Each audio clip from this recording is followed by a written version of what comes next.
jab, uppercut, leave you laid out on the floor. Try to duck and roll, hit and miss, now you counting stars. Should've practiced more, should've hit the mask, get out that more. Claim that you're the best. You gotta show me, son. Actions over words, baby boy. Is you real or what? Talking way too much, world come. Back sports, talking way too much, world come. Back sports, talking way too much, world come. Back sports.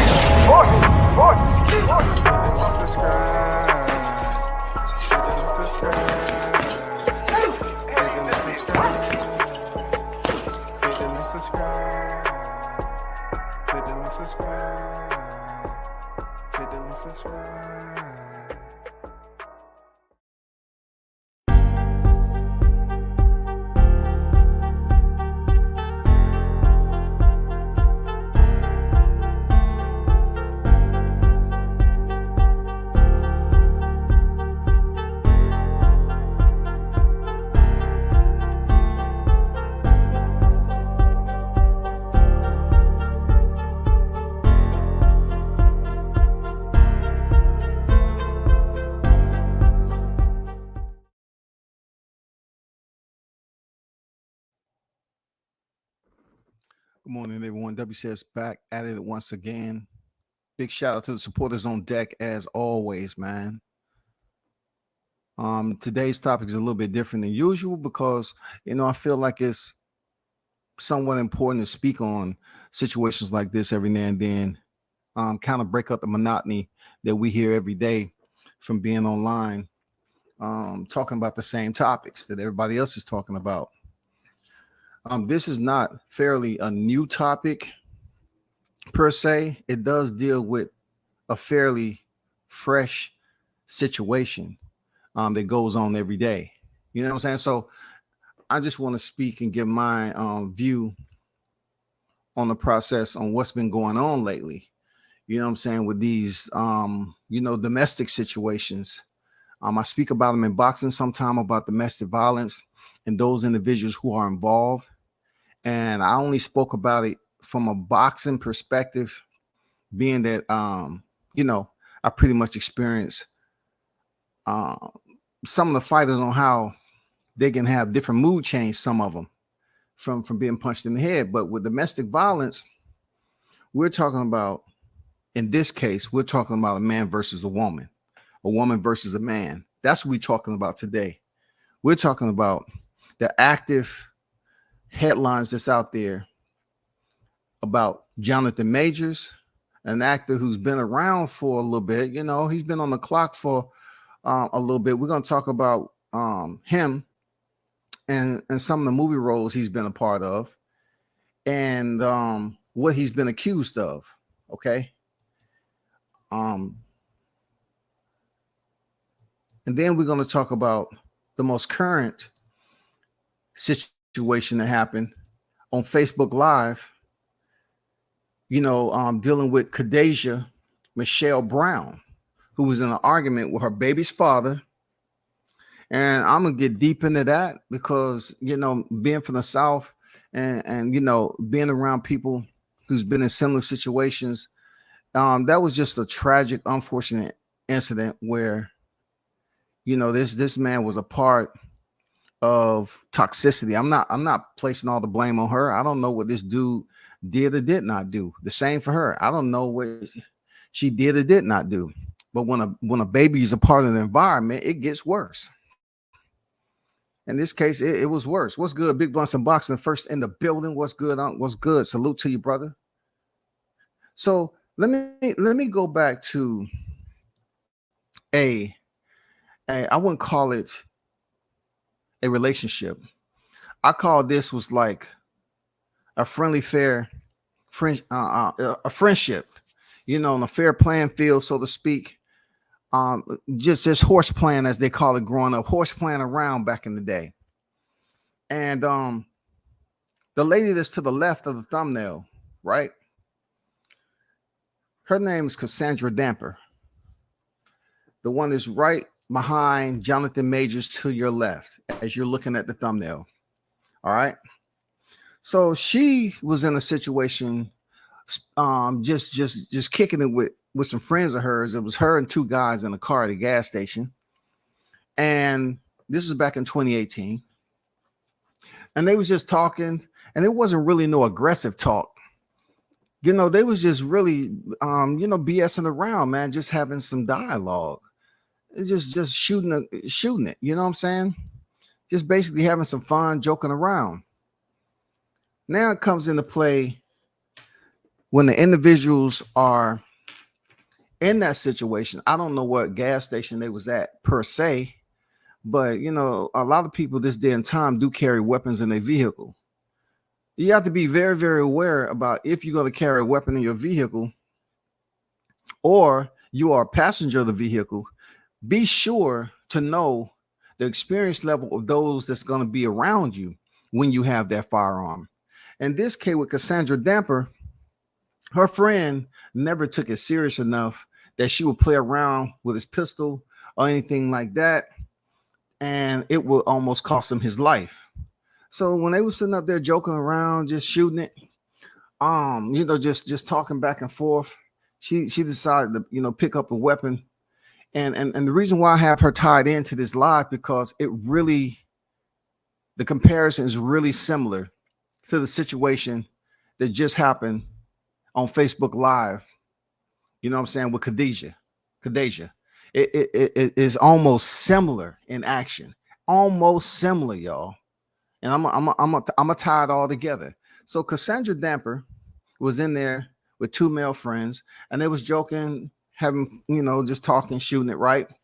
And she started to pick up the gun and wave it around, and just talk back and forth. You know how people get guns, and the ones that don't have any training or firearm safety classes or any of that, haven't been to the range too much, haven't really been given the standard that you should have, just a basic weapons fire safety rules. You know what I'm saying? Treat every weapon as if it was loaded.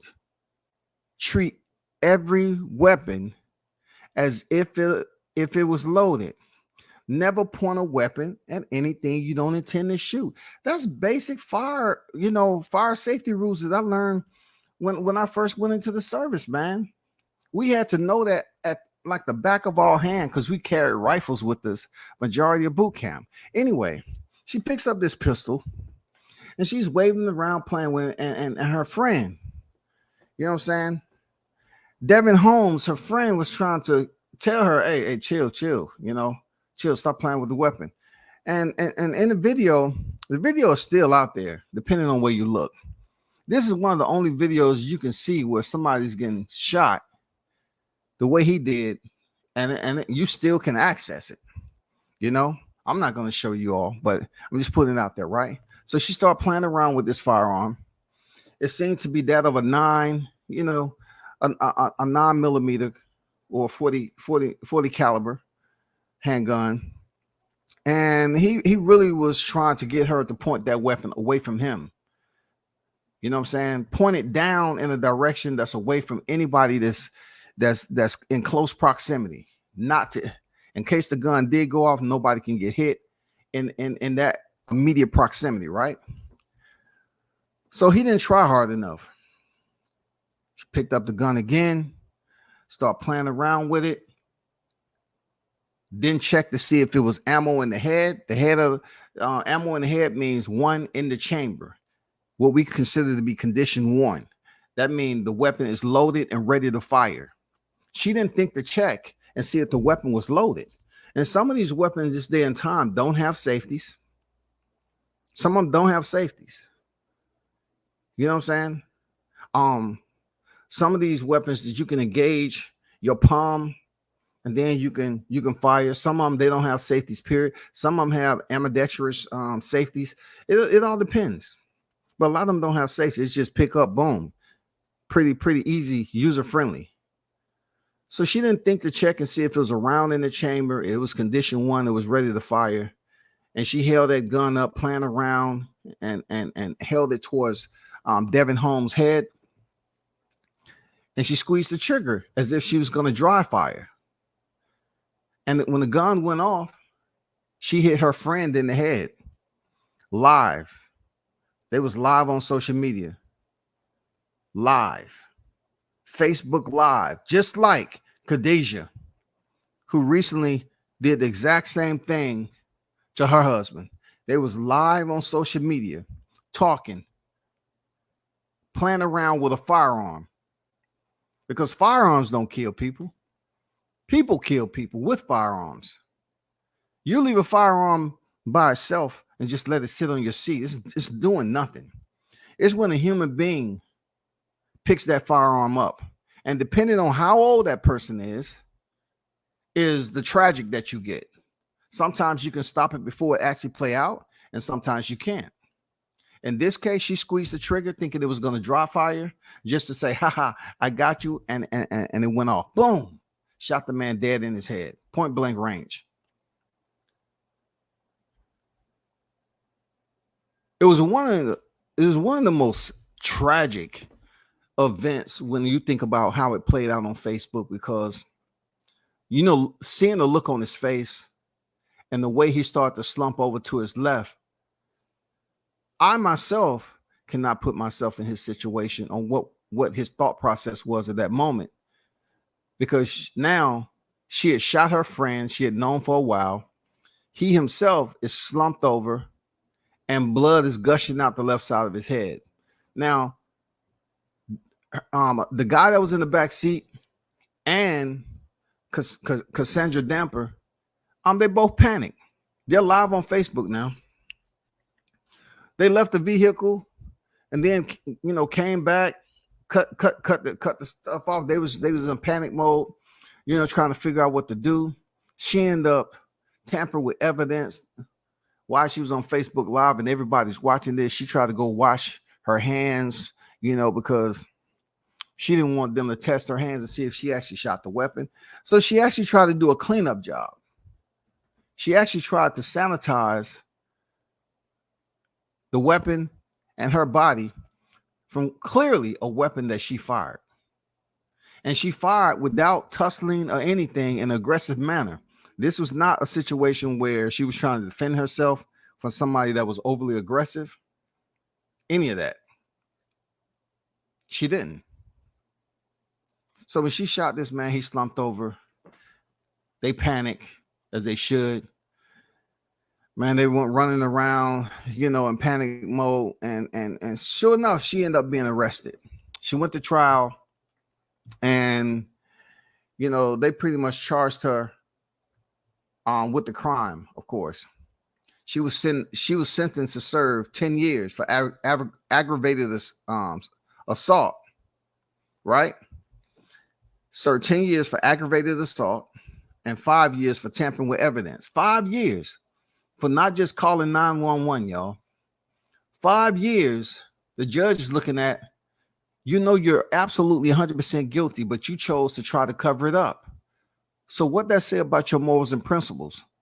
It puts a lot into question as to how I'm going to render my sentence to you, how I'm going to render my punishment, because that was your friend. But yeah, you just didn't call 911 and say, you know what, I gotta take responsibility for shooting my friend in the head.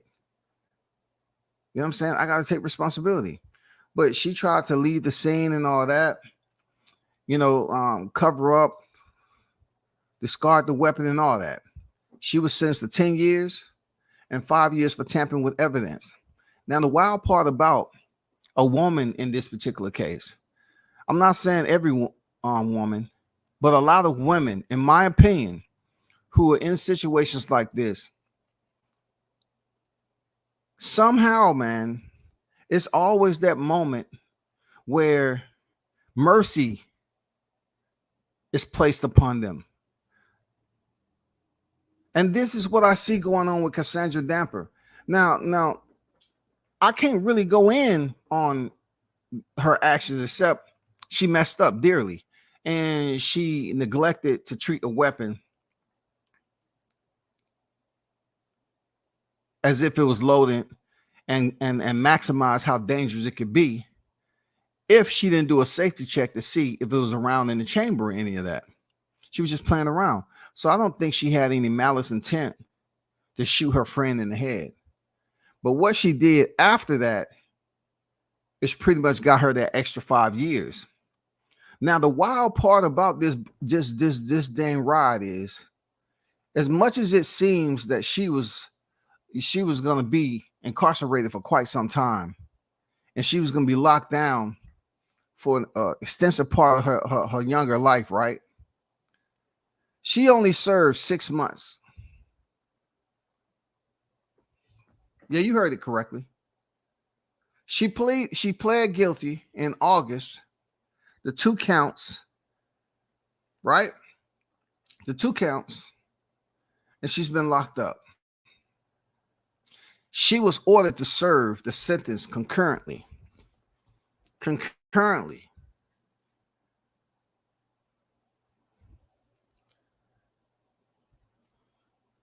Now, the wild part about this, I said I didn't think she did it within malice. If you look at the video, you might say the same thing. But Cassandra only served 6 months of a 15-year sentence. 6 months.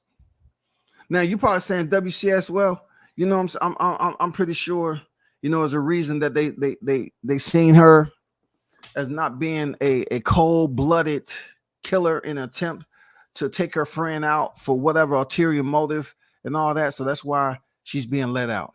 Listen, I'm not in the judicial system, and I wasn't there to adjudicate, nor was I there to give opening arguments to help advocate for her release. I was not. That's not my job. But what I can tell you is that she's going to be on probation for an extensive period of time, right? Or probation that the judge will absolutely have influence over for years to come. For years to come. They are releasing her after just serving 6 months into a 10-year prison sentence. And they're allowing her to be placed on probation. A shock probation. You know what I'm saying? A shock probation. So let's go up here right quick. And let me show you something. If you're in the building, can you do me a favor as always? And hit the like button on your way in.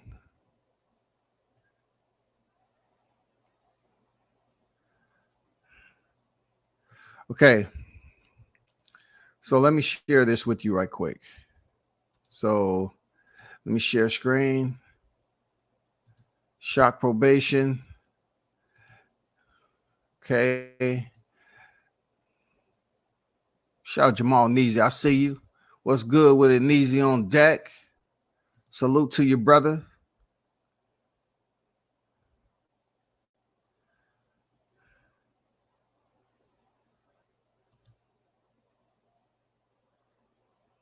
So this is a shock probation, y'all. The definition of a shock probation. First of all, shock probation is the U.S. legal policy by which a judge orders a convicted offender to prison for a short time and then suspends the remainder. So if we go to this right here, what is the purpose of a shock probation? The idea behind the shock probation is to give youthful offenders a glimpse into the realities of incarceration in order to deter them from future criminal conduct. For states and use shock probation offenders sentenced to a period of confinement in a locked facility. Now, let's go back up here and access this and finish it out, right? Offender to prison for a short time and then suspends the remainder of the sentence in favor of probation. It is hoped that the initial experience of prison will provide an effective deterrent for recidivism. Recidivism, I'm not going to get in, you know, it's pretty much saying going back to the same, for which, you know, coming back to the same thing, repeating what you've done. You know what I'm saying? Basically being a repeat offender, returning back to confinement. You know what I'm saying? A deterrent from going back to court, committing the same crime, and returning back to incarceration. It says in shock probation, a convicted offender is sent to prison and starts serving his sentence. After 3 to 6 months, the judge resentenced the prisoner to probation, and the prisoner is released under supervision. Shock probation is usually considered when a prisoner is a first-time offender, y'all. This is very important because I might be able to say some line of a first-time offender, and the judge believes, given the circumstances of the case, that the prisoner have a chance at reform, which may be enhanced by being released. And she is indeed, for what I understand, a first-time offender. All right? She is indeed a first-time offender. This is Cassandra Damper. So for the reason why you think I'm starting off with her, because I had to give a intro, you know what I'm saying, to kind of soften this up to the reality of the transition that I'm about to go into right now. A much more graphic transition, considering this case right here had no ill will or malice to it. A lot of people can say, yeah, it was malice because how she recklessly handled the weapon. But that was more so of her lack of knowledge, her immaturity to handling firearms, and assuming that the firearm was play, you know, it was unloaded. And she could just squeeze the trigger and it was just gonna click, and they can jump up and down, and she can feel like she did something, like she was on New Jack City or something. But no, the weapon was loaded like it should be. I'm not gonna lie, it's not too many people that I know would rather cock back a weapon before firing it in self-defense rather than having one already in the chamber. I'm just saying. All right. I'm just saying. So for Cassandra Damper, she's going to be on probation for a long time, right? She's going to be in there for a long time. And the article says, Spark raises the judge's decision saying, I don't consider this a get out of jail free card. How I consider this is a judge coming up with the other means outside of just incarceration. He is using all the tools in his box to apply justice in this case. He can make her condition whatever he wants them to be and can change them at any time he wants to. Now, for those of you that's reading this, you can go back to how Meek Mills was locked on probation for 10 years. That's not easy, y'all. That's not easy. It's really not easy. You got to absolutely rededicate your life to be a different person, and especially separate yourself from those in your circle that may lead you to violate your probation and you find yourself back in incarceration. So it's good to be able to smell the air and be able to move on your own free will, though your free will comes with extensive restrictions. But that restriction is lighthearted compared to you being behind bars and eating certain food every day, week after week, month after month. You feel me? That's where I'm at with it. So Damper said, Cassandra Damper, she said, please know how sorry I am during this tough time. Damper read, I cannot imagine what you are going through or what you are feeling since this tragic accident. There's no amount of anything I can give you. It has hurt me even more to be unable to assist or be by your side during the recovery process. So if you looked at her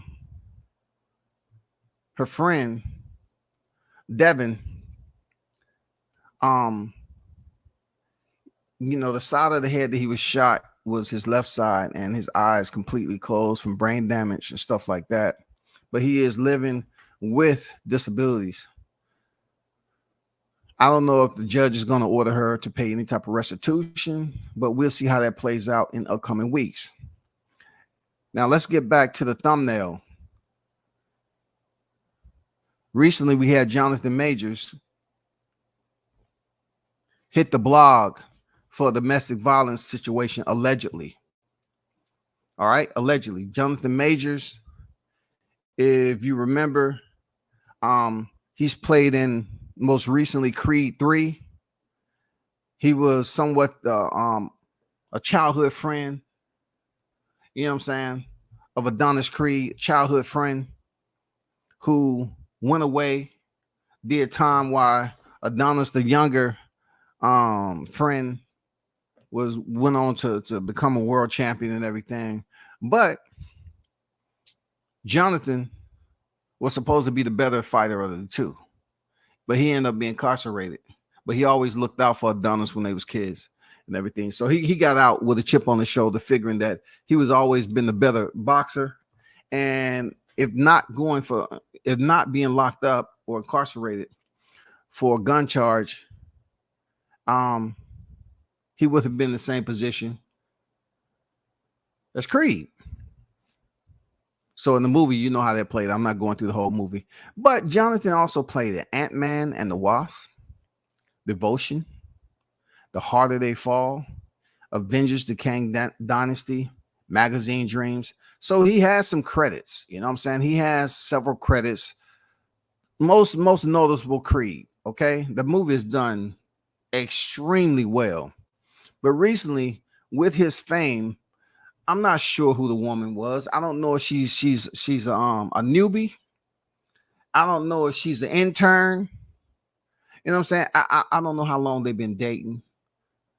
I know not too much of how this played out, because they must have been dating for a pretty good amount of time if she felt it was comfortable to attempt to be nosy and assert her presence over while this man was looking through his phone, supposedly sending a text or something. You know what I'm saying? So let's do a little bit. Let's do a little bit with this, right? Because it's about to be get a little bit more graphic when speaking about Khadijah Brown and her situation. It's just sad. It's real sad. Very sad.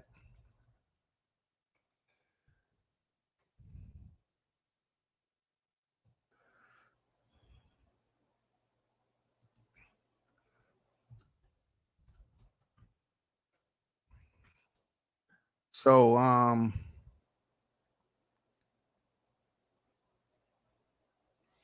like I said, Jonathan Majors was arrested for domestic violence. All right.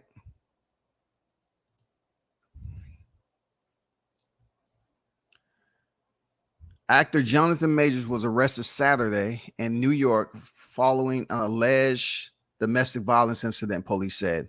New York City police said the Creed 3 actor was arrested when officers responded to a 911 call shortly after 11 a.m., y'all.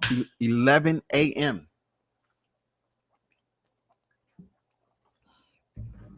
You saying to yourself, 11 a.m.? Man, that was early in the morning. Man, y'all supposed to be getting out of bed, from a night of relaxation, whatever. But you arguing about at 11 o'clock in the morning? Toxicity, boy. For an alleged domestic dispute at an apartment in city's Chelsea neighborhood, a 30-year-old woman told police she had been assaulted. Officers placed Majors, 33, in custody without incident. The NYPD said the woman claimed Major struck her about the face with the open hand. That would be, pretty much descriptive as a palm slap, open hand slap, right? Causing substantial pain and a laceration behind her ear. A criminal complaint filed in the incident alleges. She also alleged Major grabbed her hand and put his hand on her neck. That is called snatching someone up, stabilizing them or whatever. But in this particular article, it was pretty much saying he put his hands around her neck. He could have been doing that to stabilize her. It could have been, to separate himself. It could have been that he was trying to choke her out. I don't know. I wasn't there. She said causing swelling, bruising, and substantial pain to her neck and hand, y'all. All right. She said put her hands on her neck, causing swelling, bruising, and substantial pain to her neck and hand. Major's attorney denied the allegation, saying that the evidence would prove the actor is innocent.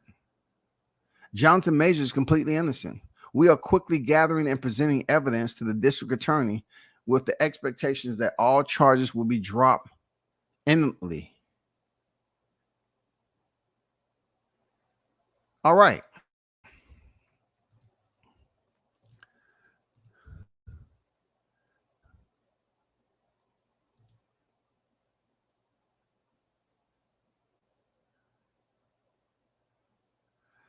So Jonathan Majors is finding out that he just was part of one of the most historic movies, you know what I'm saying, when it comes to the money that it grossed, and being a part of an epic trilogy in Creed 3. But he found out in NYC that they go through this all the time with Hollywood. You know, this is not the West Coast. This is indeed the East Coast of Hollywood. But certain people, you know, especially celebrities, they reside over there in that expensive area of Hollywood. But he found out that he's a human being when it comes to, you know, personal relationships or whoever he might be so-called dating at the time of being in a relationship with. He found out he was just an average person. Now, I wasn't there. I don't know what the conversation like. I don't know if he was having the same expression that he does right here. You know what I'm saying? That's mostly what I see with him and Enrique LaSalle.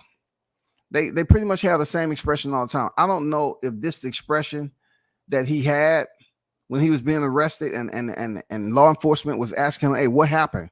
What happened? And he kind of had that same, you know, puckered lip, stone face type, you know, visual. But hopefully it wasn't the way it is, because from what I understand, they have video of these two. Just like the guy who died, right? I forgot his name, the brother who died. I think he was an African dude, but he was dating this his girl was a white girlfriend or whatever. And you know, it was one of those deals where she was all bloody and she was lost her mind, trying to act like it was domestic violence and so forth.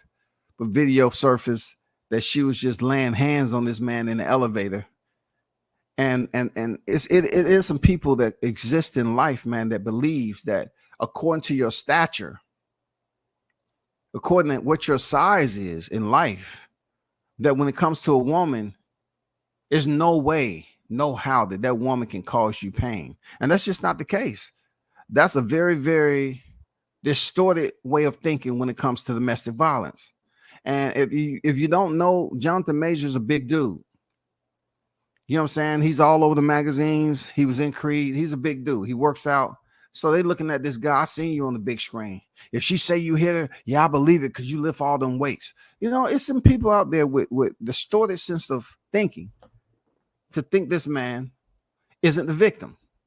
He may be the victim and he may not be the victim, right?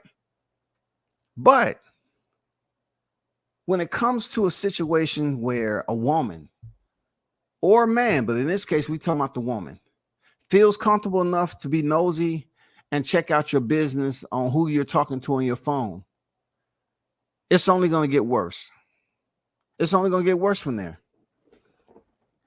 It's only going to get worse because in this day and time, social media ruined a lot of relationships. Social media has caused an extensive, let me take that back. The access to social media has caused a lot of individuals to get in trouble. Social media has ruined lives, ruined relationships, ended people's lives. Social media is a powerful, powerful gateway for information, right? To access information. Your mobile phone can pretty much access wherever your location at. And also the amount of data that you hold on your mobile phone is pretty much a running diary of your daily location. But for an individual to for be in the same proximity, close enough to somehow feel some type of way about what you're doing on your phone. I know it's different for everybody, but from my understanding, they're not married, right? So for her to feel comfortable being that close to him and being nosy and looking for trouble, if you keep on looking, ye shall find. You keep looking, ye shall find.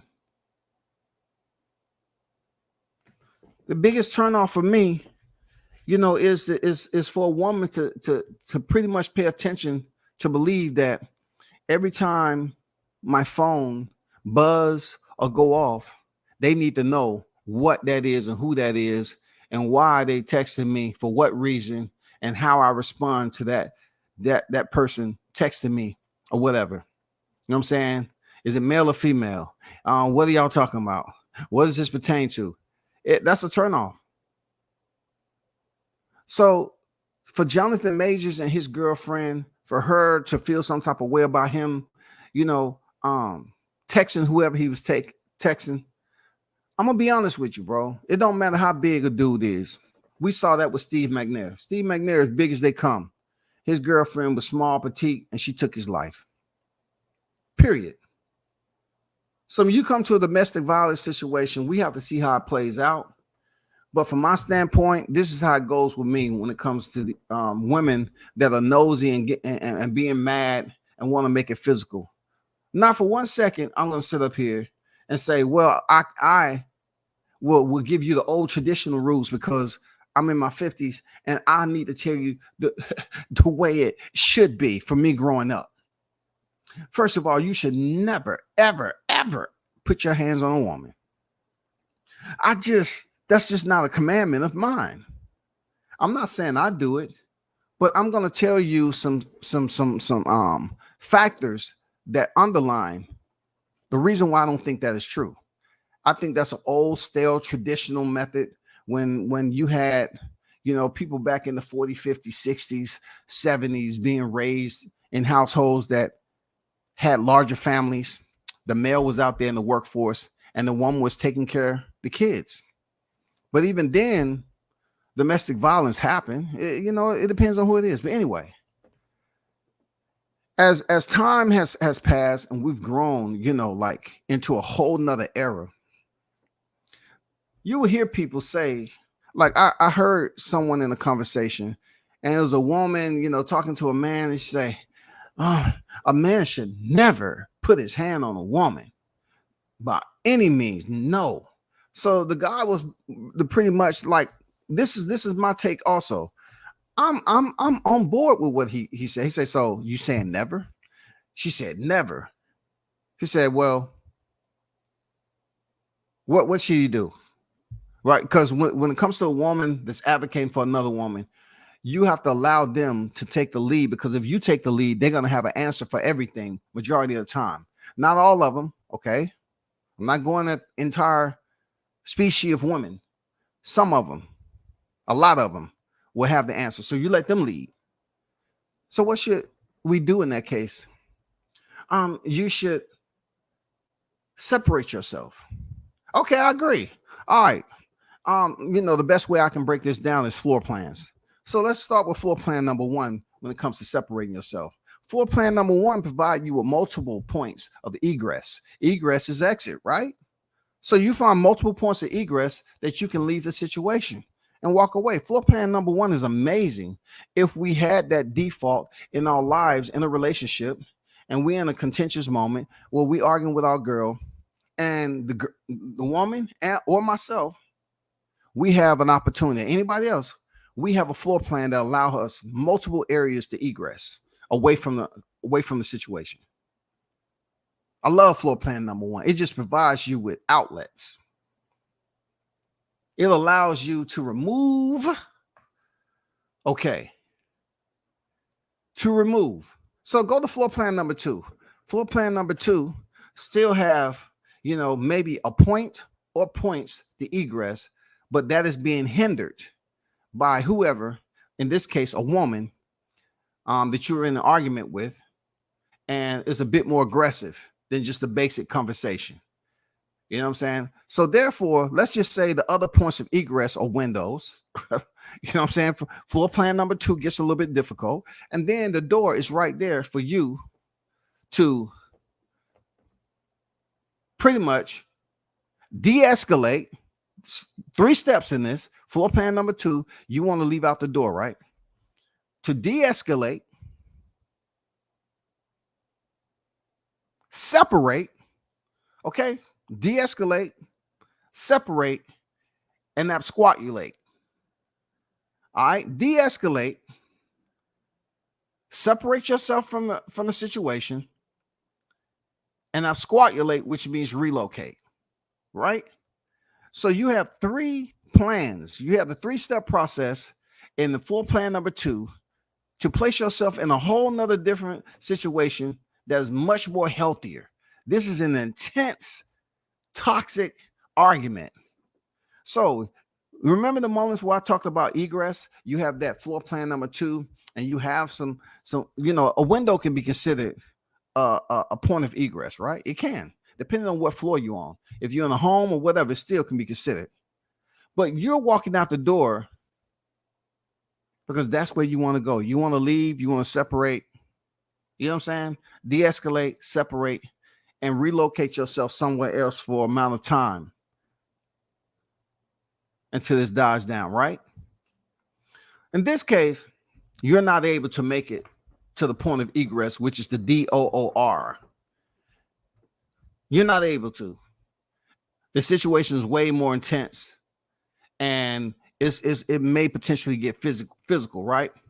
So as a man in there with a woman, it don't matter what size the man is.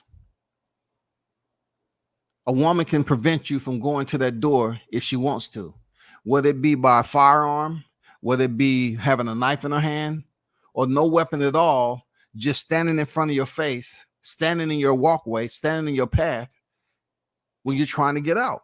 Now, you remember when I said it should be no time that a man put his hands on a woman? Okay, why don't that reflect also that it should be no time that a woman put her hands on a man? Especially if both of you all have enough maturity to have a dialogue to de-escalate a situation. You know why that's not something? Because it's always somehow, some way may potentially lead to the male-female perspective. That the entire amount of culpability in de-escalating should lie heavy on the man. That's not the case. Sometimes we just don't, we just can't do it. We just can't separate and we be able to leave on our own accord without any repercussions. It just don't work like that. I'm telling you from experience, it doesn't work that way. So if floor plan number 2 allows you that point of egress, right? That's floor plan number 2. You have de-escalation, separation, and absquatulation, right? And you're trying to make it to the point of exit, but she's in your face arguing everything. And then it gets to a point, if you're walking forward and she's in front of you, and all of a sudden it becomes theater. It becomes extreme theater, where that person drops down, or that person wants to get physical, or she's, oh, don't touch me. And then it becomes physical. However that transition is, it becomes physical, y'all.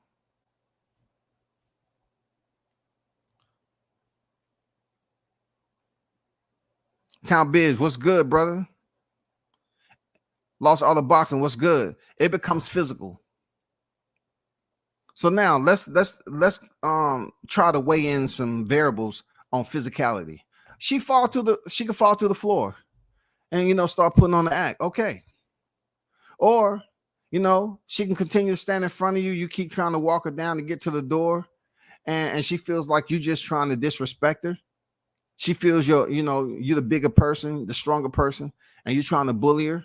So she might turn around and try to so-called defend herself. This way it gets very interesting with a woman defending herself. She can defend herself with weapons or with her hands. She can bite you, scratch you, all that. Kick you in the groin like they always try to do. They can pick up objects. They can use the entire area to stop one man. I've seen it happen. I know this. All right. They can pick up everything in their power to stop a man from leaving a situation, and he has absolutely no weapons except his physical anatomy, which he was blessed with. He's just him, no weapons, nothing. He's trying to lead the situation.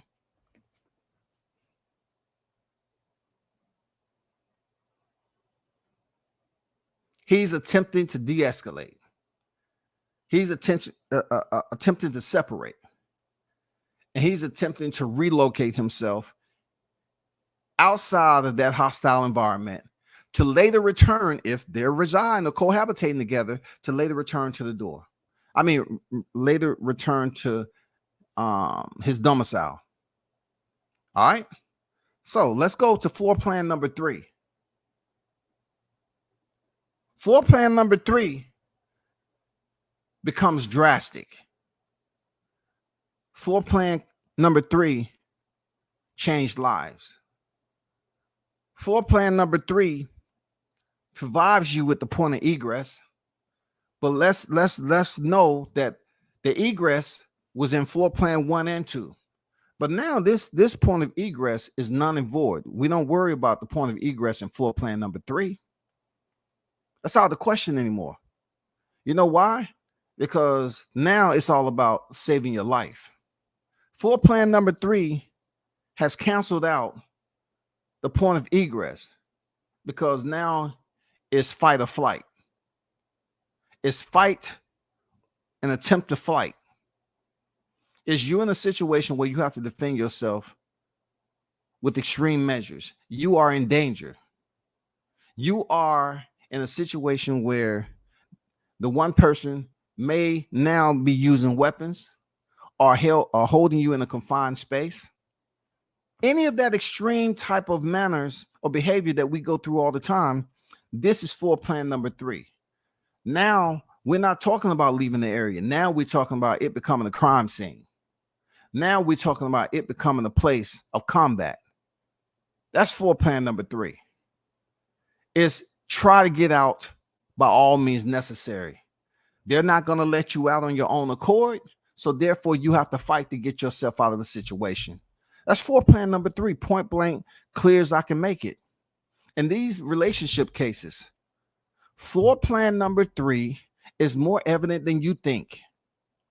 You can take a man that's over 200 pounds. You can take a woman that's 130, 40 pounds. It don't make a difference.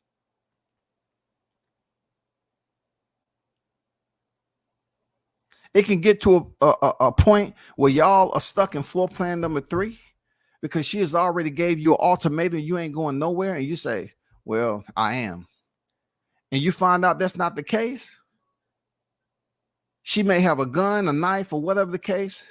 It changes everything. It changes everything because right here, right now, lives are about to change. Whether it is filing a report, calling 911, or I mean, we're talking about after the fact of her putting her hands on you. You happen to defend yourself. There are marks on both people, but who mostly get locked up? It take an act of you know who for a man, especially when there's kids involved, for a man not to be locked up in them silver bracelets and going down in a domestic violence case. It take an act of God, bro. Because most of the time they walk in there, they assess the male first, and then the female's over there crying hysterically because she's the victim now. She's the victim. They can be 100% the provocator the entire time of this situation. They could have put hands on this man a dozen times over. But when they come in there and she got some scratches because you was trying to restrain, defend, de-escalate, and she got some scratches and marks on her, and she'd be the first one to talk to the officers. I know this. I've been there. I've been there. This is a common trend, y'all. So for Jonathan Majors, I'm not saying the man is innocent. I'm not saying the man is innocent. I'm just saying, you know, I've been tired of hearing the same blown up story after witnessing females who are the abusive ones, who used to being around abusive individuals, and that abuse that they had in that relationships carry over, carry over, carry over, carry over. It's like a long-standing balance, y'all. It's like they pick up a balance over here of abuse, and then they go over here and they get the deposit of this abuse right here, and the balance just keep on growing and growing and growing and growing until you get with somebody that's willing to pay off that balance, because they will allow you to get away with anything you want them to do. It's a lot of beta males out there, but you got to be willing to accept that that's what you're going to get all the time. So if they have a dude that they can beat on and he's not going to say anything, that might be someone that they grow old with if they don't kill him. So in this case right here, we're going to see how it plays out, because I just don't like how people, these women especially, they'll say it's no point in time that a man should put a hand on a woman. If a woman is throwing hands on you and she's picked up weapons and she's had knives and did anything and everything to act like she's so-called defending herself, and you know darn well this is about to go really, really bad. Really bad. A man should defend himself. Just like a woman is offending him, he should be able to defend himself. He should be able to, no doubt about it. This man should be able to defend himself, not just let a woman beat on him and beat on him and beat on him, and then you up there trying to defend yourself, and after all that beating, and you know what's going to happen, depending on what the dude's situation is, he might already, have paperwork on him. You letting this woman beat you down, and then in the end, she said, "Oh, that's not enough. Let me call the police on him." What if it's not on camera? It's her word against yours. They're gonna book you the same. That is the easiest come up in life when it comes to relationships. I'm telling you, when it comes to freaking domestic abuse, when it comes to getting a man out of the house and a woman being I've known it, I've experienced it, bro.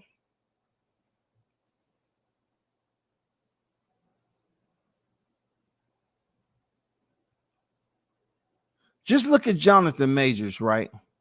He's a movie star. So the female he was with, she had an extreme amount of comfort to be able to get physical with this dude. She had an extreme amount of comfort to be close enough for a situation to play itself out with him. She must have been around this dude for quite some time, because he's a movie star, bro. So in Hollywood, how long is this your high school sweetheart? How long have they been talking? But I don't care. I don't care about none of that. I just feel like when women are invested in other collateral components to find out dirt on you, they're looking for a way. You know what I'm saying? This is all that is. A woman is looking for a way for you not to love her. That's all that is. She is just trying to find a way for you not to love her. Because that's not love when you go searching for dirt. Dirt never cleans up anything. That's why it's considered to be dirt. So when you go ahead and look for dirt, you're not trying to clean up a situation and make it healthier for you all moving forward. You're not trying to be in a loving situation. But when it comes to tradition, y'all, a man should defend himself just like a woman. Real talk. If a woman is trying to accuse you of something and she's not even no way trying to listen to you defending and tell your truth, and it's just like, well, what do you think I am? You think I'm a punk?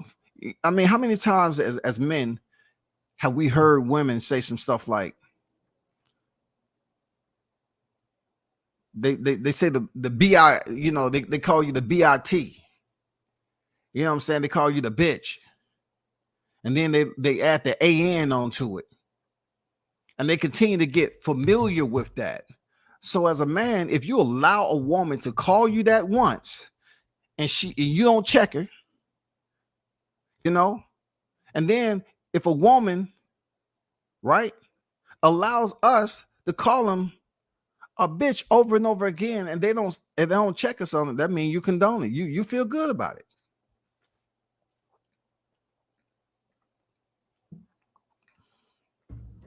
We live in a whole different era where these women feels like they feel like they can put hands on a man much more easier this day and time and call the police to get them locked up. We've seen it play out with boxers. Yeah, we've seen it play out. They're cut on their camera at the opportune time when they're the primary actress, when they're going for an Emmy or Oscar. They cut on the camera at the perfect time when they want to act like, oh, I'm a victim. Before, you do it, you bitch. You know, they talking all that. Do it. I dare you. When all that was going on, the camera wasn't on. But once everything gets thrown around and people got scratches and bruises on them and everything, now it's time to, I don't have no other recourse. I'm gonna pay you back. I'm gonna pay you back. Now the repercussions is 911. Oh, I fear for my life. I've been there. Yeah, that's the outlet, y'all. It don't matter all the floor plans. You get to that third floor plan where you gotta defend yourself, bro. Expect when they make that phone call, and don't try to take a woman's phone because you know she's about to do the default to get you locked up. She called and she said, oh, I'm in danger. I fear for my life. He attacked me. He hit me. I got scratches. I'm bleeding. I'm doing all this stuff. It's been a bad habit sometimes where the first responders come on the scene. All they do is take one words.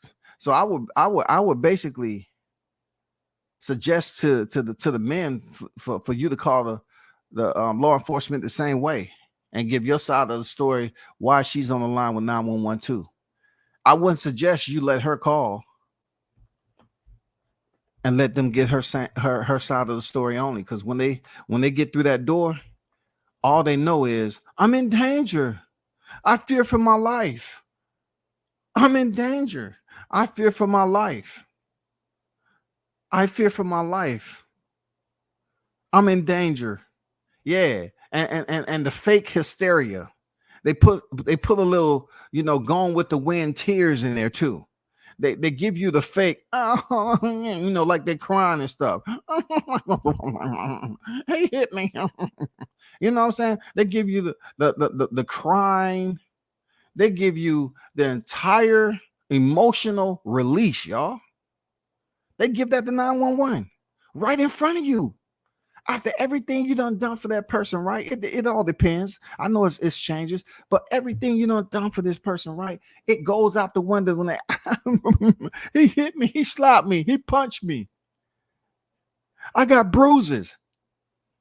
But what about the men who gave her those bruises? Because you have females that's scratching the heck out of you. Females who has objects in their hand and they're swinging recklessly. They're trying to kick you in the groin because they think that's the way to bring a man to his knees. You know what I'm saying? They really trying to do damage. You can't really underestimate an undersized woman comparable to your weight, because it's just not the case, bro. Like, you can seriously get messed up by a woman who's all about the smoke like that. Which brings me to the Facebook situation. And shout out to everybody that's in the building. Bruce Gas Boxing, what's good? What's good? Town say, absolutely, these are facts. The woman should never physically attack a man. I'm totally in agreement with that. You know what I'm saying? I'm from the South. I remember growing up, people was telling me, oh, that's Southern hospitality. Yeah. But see, in my household, the way I was raised, I never saw my dad hit my mom. If he would have hit my mom, he probably would have lost a hand.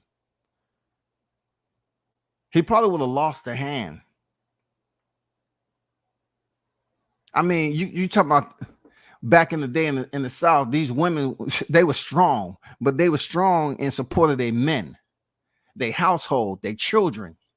That's what it was. You know what I'm saying? I remember when my mom's brother came over there. He was one of them guys that get drunk all the time, and he just happened to be on our side. And at that time, I was I had pretty good height on me, but I heard mom say, "Oh, my brother's on his way over. He probably been drinking." So I seen him coming up the street. He didn't have no shoes on or anything. So he came up there, and I'm looking at him from the window. Mom go outside, so I can see him talking with his hands. So I say, "Oh, this ain't gonna be good." So he came up in the driveway, and granted, pops, he's at work. I'm coming, I'm just waiting. He comes up there, he push. That's his sister now. He pushes his sister, which is my mom. I'm thinking this dude who I barely know just pushed my mom. So I go out there, I'm walking, and I say, "Bro, you better keep your hands off mom's." And then she said, I got it, I can handle it. And while she's saying she can handle it, he pushes her again, right? Because he was drunk. He had gotten into some fight, he had blood. He had, kind of like blood on. I still remember to this day, he had some yellow shorts on and a white t-shirt. And he had blood where he had gotten into a fight. He was barefooted and everything. So he pushed her again. I say, that's the first time I seen some domestic stuff. I said, "What?" I said, "Mom, you good? Like, who is this dude really? Like, you say he your brother." He said, I got him. And then she said, "Hey, so-and-so, don't touch me again. You don't touch me again. You've been drinking. I'm not trying to send you to jail, this, that, and the other." And I'm looking at mom. I say, "Mama, are you good? Who is this dude?" Like, I really haven't seen Unc like that. I haven't seen him on a regular like that. Like, I really wasn't close to him like that. But I was about to give it to him that day, right? I said, hey, mama, he put his hands on you again. I'm about to remove him from the driveway or something. She said, "No, I'm about to take him up." So he said, "Yeah, it's me and your mama business. I'm a brother. I'm family."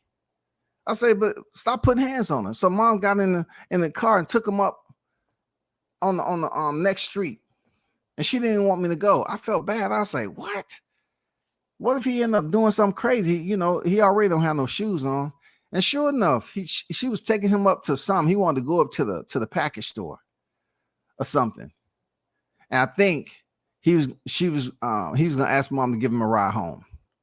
And in the process of doing that, this dude opens the door and jumps out the car while the car is moving. I can't make this up, man. Anyway, I got to get back to this story.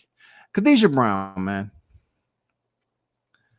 Now, this is one of the most severe, and I appreciate y'all comments, man, because the way I look at it, people look at it like, well, you're not being a gentleman. I'm gonna tell you something about a gentleman, right? In certain cases, depending on who you're being a gentleman to, they will appreciate it or not. The gentleman stuff is out the window. That should be a trait that you have with a woman who totally respects that you are him. She respects you in being a gentleman, and she's a lady. It can't be a gentleman without a lady. Now, you ain't acting classy like a lady. It needs to be a combination. A gentleman, class, when it comes to a lady, be a lady. Not say you want a strong black man and then you dictate the time and the amount of minutes you choose for me to be a black man during the day. I'm not, "Oh, I want a strong black man," but yet if we get to arguing, all I hear is, "I wish you would. I wish you would. You don't run here. I wish." When you got that, it ain't gonna never be right. But for Khadijah Brown, rather, right? This incident played out on Facebook, y'all, and it was bad, man. It was bad, man. And the reason why it was so bad because it was kids involved. It was kids involved, shawty. It was kids involved. So let's talk about this. And I'm about to get to the chat. Trick Noty on deck. What's good? Simone on deck. So let's chat it up. I'm gonna get to the chat right quick, right? So let's talk about the most severe situation out of these three topics that I've talked about. Is that a woman was arrested after she allegedly shot and killed a man on Facebook live in Mississippi on Saturday. Deputies responded to a domestic violence call in Columbus shortly before 8 a.m. According to the LCSO officials. Okay, hold on for a second. Let me bring this up for you. All right, let me bring this up for you.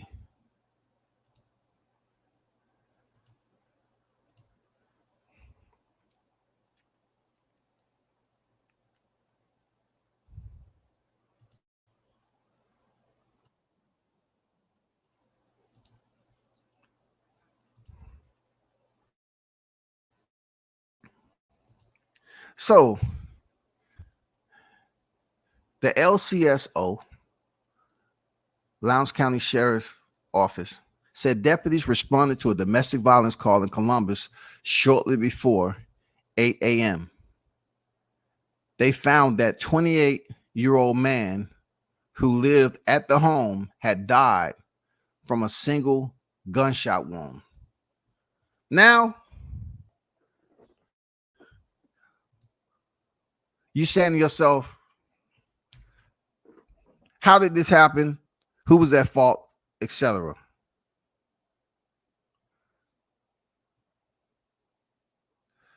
So let me allow you to hear the audio. Okay, I'm gonna allow you to hear this audio because it's very important for you to hear this audio because this goes on in this day and time a lot. This goes on a lot, y'all. A lot. So let's get down to it. And it's a sad situation. The father is gone. The mother is going to be away for a long time. And by the time she do see daylight, it don't matter if they saying, oh, it's manslaughter, because you're going to hear something in the audio that she's definitely going to use in court. Watch. Listen to this audio. It's a bad situation.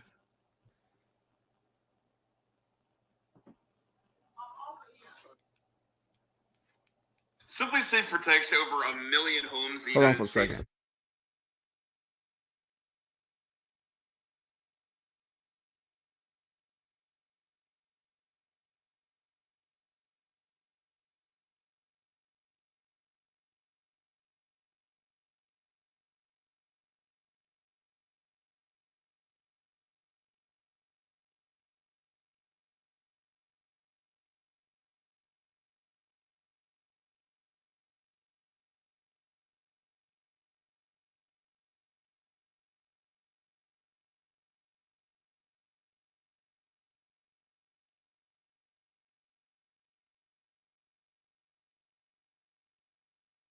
For this advertisement to stop. Hold on.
ain't trying to get ready for work. Look at him. This is sad case, y'all. He getting his stuff. Look at that. Sad case as a father. Okay, Jeremy, what is the conversation you want to have?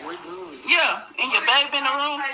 So this is his baby's mother, you know, saying he a sad case for a father and everything. And the kids are right there in the room. This happens a lot. This happens a lot now. This is her criticizing. I don't know what the brother had did. I don't know how long they've been together. I don't know any of what led up to this. But at the end of the day, she said he a sad case for a father, but he's right there in the home. He's in the home. You want to hang, y'all? Give me my phone, bro. Don't what is the conversation you want to have? What's the conversation? He said, what's the conversation? Don't tell me. I call the police over there. Do not touch me. He said, what's the conversation y'all want to have? Get on me. What's the conversation you want to have? I'm finna send in over there. She told me to leave. Ain't nobody touching you. I'm gonna send my cousin over here. Do not touch me, Don't bro. call nobody over here. Oh, wait. Tell your daughter to keep her hands on What me. is the Tell conversation? your daughter to keep her hands on me. You don't want to slap me. You don't want to slap me. Hit me now. Hit me now. Keep her hands on me. What's on me? So she's saying he slapped her. She said, hit me now. So she keep on poking, you know, antagonizing when it seems like he's on the phone trying to find a ride out. Hey, as a man, he could have just left. Seriously.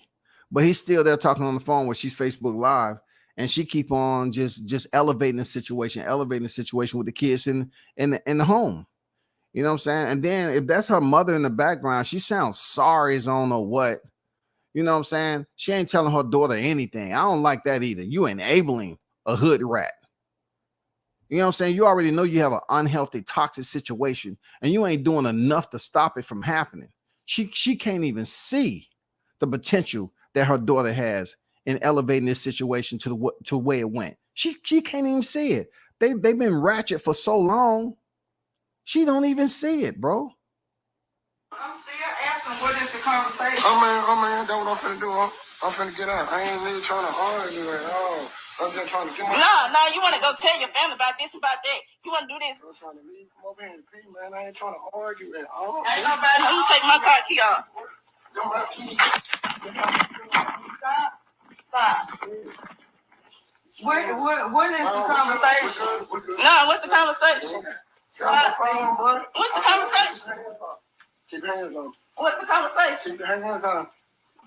Don't touch me, bro. What's the conversation? Move, bro. I'm trying to get ready for work, man. Go on. How you getting ready for work? What is going on? That's all I'm here. I'm over here doing. Telling me I don't do nothing for the kids. I don't do nothing. I do what I can when I can. Understand. But like I said, don't keep putting me in situations that's not my problem. And then, like I said, this is your family. You supposed to be here. You haven't taken care of these kids. No, you're not good because you're not here taking care of these kids. He wanna go call everybody. Keep your hands on me, bro. Don't touch me again. Touch you. Jason, send that over here. We'll make it easy. Send that over here. I'm gonna do it just like that. Send that over here. Ain't nobody finna come over here and do nothing. Get your hands on me, bro. Stop touching me. Move. Jesus, stop. Send that over here, Jason. Ain't nobody. You know, I don't know if that's a relative. I think that's her mother. Because he said, tell your daughter, but she's sorry. You know what I'm saying? I think her daughter done put hands on her a time or two in life. You know what I'm saying? Stop. That half-hearted, lame, pathetic stop. When your daughter's up here with kids, both of them are the parents, obviously. Both of them are the parents. And you're going in with a man who's trying to get dressed for work. So obviously he cohabitates under the same roof. Obviously there's a connection. He's not disconnected. He's over there under the same roof with the kids there.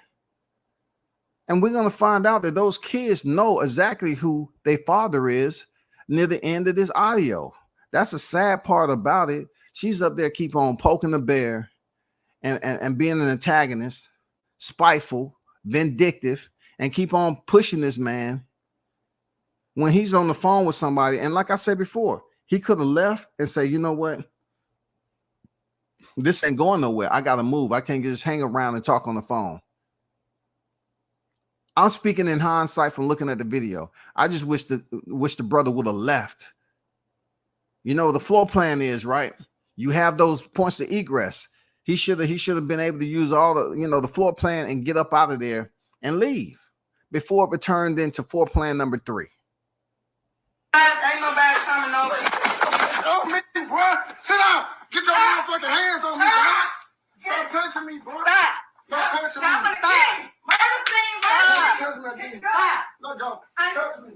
Touch me again. Ain't Touch me a motherfucking again. Stop. Touch me again. Ain't nobody finna do Don't that. put my gun out. Ain't nobody finna do nothing. So at this point, you hear him mention a weapon. I don't know what the tussle that just happened, but she now has a weapon because he identified her as having a weapon. He said, "You put a gun out on me, stop."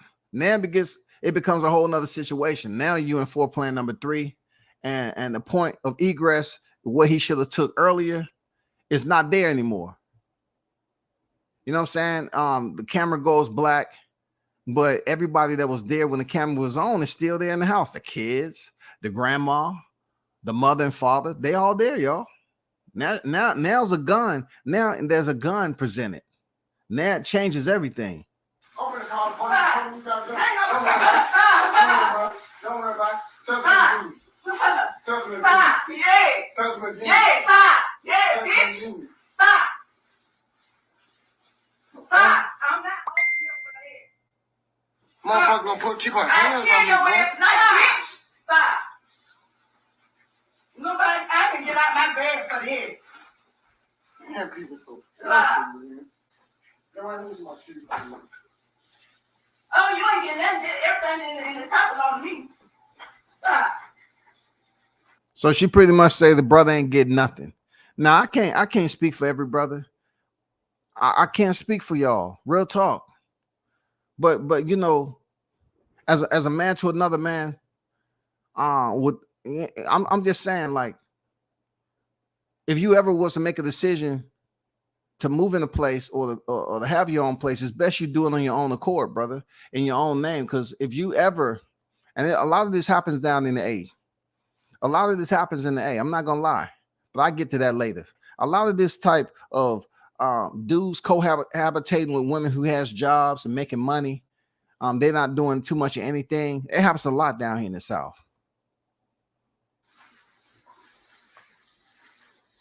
Get somewhere and sit down. Y'all gonna have to stop all this. Cause then y'all wonder why the kids.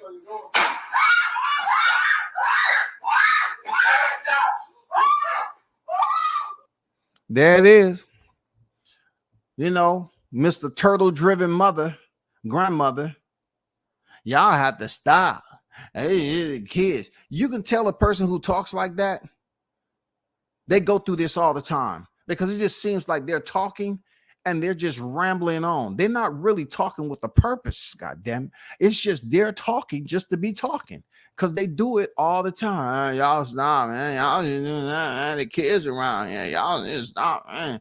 It just be talking and talking and talking. And she's still, look, not understanding the danger alert. Your daughter has pulled a pistol out. That has happened before. Yes, because her mom didn't seem like she was too alarmed. She didn't seem like she was too alarmed. And then all of a sudden, she want to raise up the pistol once again, just like Cassandra. They didn't check to see if one was in the dang chamber. You want to pull out the pistol. If she was the owner of that pistol, she knew one was in the chamber. You know why? Because majority of the people I know, they walk with one in the chamber. They're not walking with a magazine in there and nothing loaded. The gun's not loaded. The gun, it doesn't mean the gun is loaded just by inserting a magazine in it. The gun is loaded, ready to fire if you actually eject the round into the chamber. And she pulled the trigger, and this is what she had to say.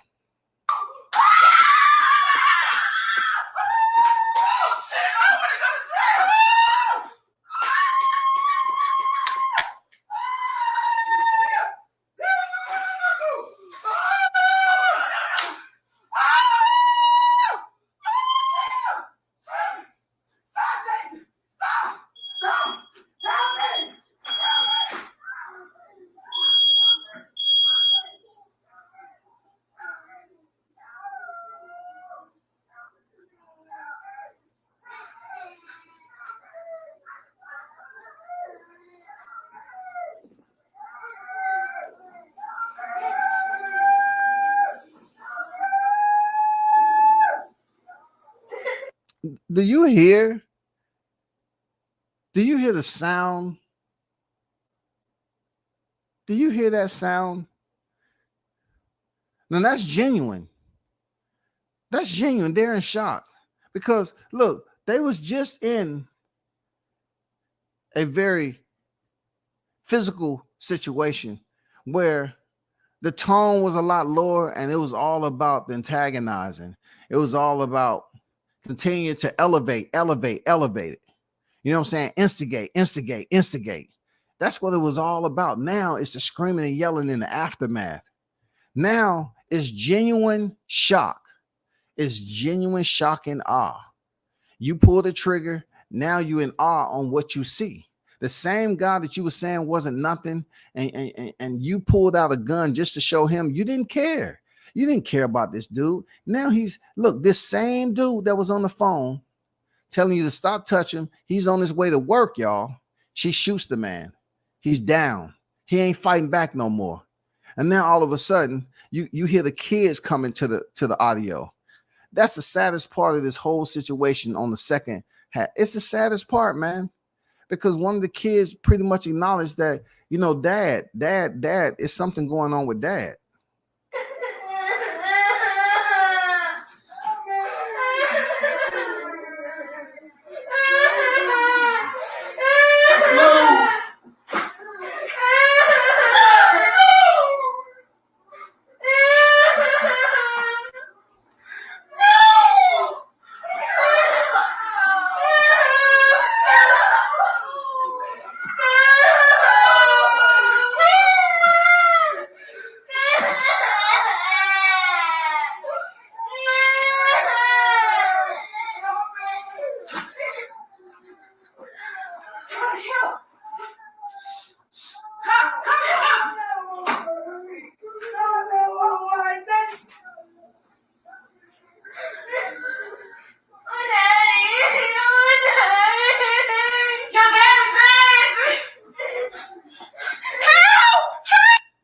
Did you hear what she just said, y'all? Really, I can't make this up.